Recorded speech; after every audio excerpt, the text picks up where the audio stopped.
7:15. Good morning. Quick look at traffic before we get to Dan.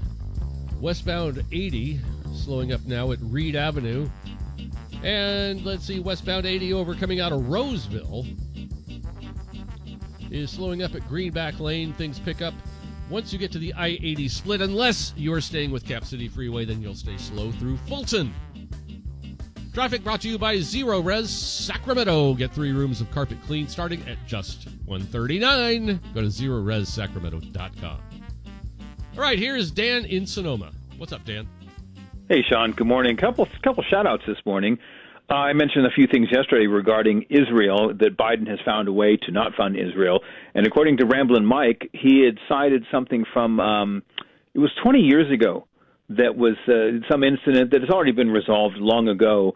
But this is what that little fat punk from the Biden administration was citing as justification to not fund Israel. So thank you, Ramblin' Mike, for that information. Ramblin' Mike? Ramblin' Mike. Oh, yeah. He's still out there. Can we trust Ramblin' Mike? I don't know.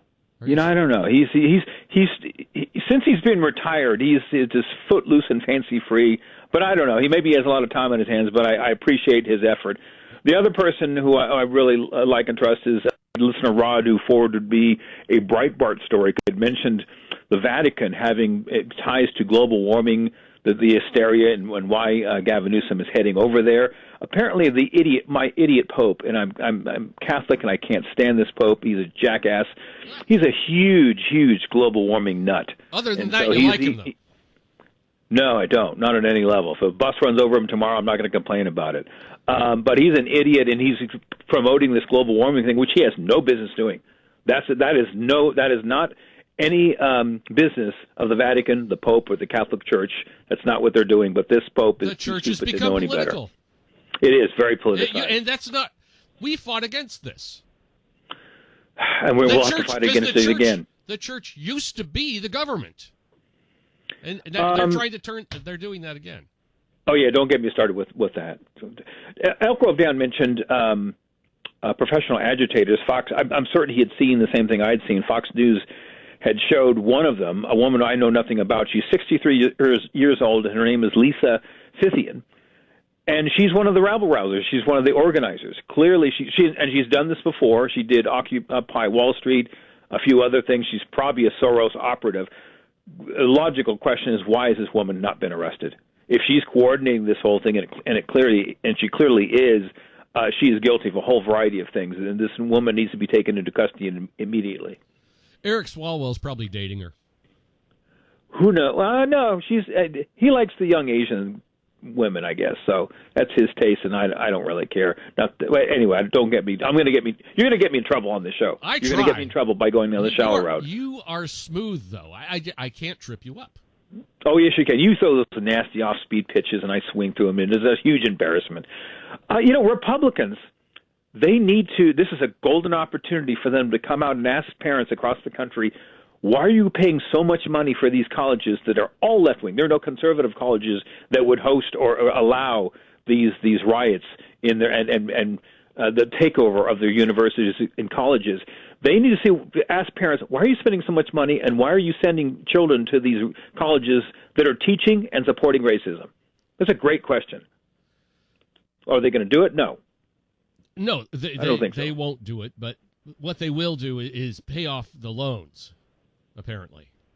Oh, God, yeah. After the loans are done, then anyway, it's such a mess. Last thing on the call-up prep board is there's still a deal that's up in the air regarding from Israel to Hamas.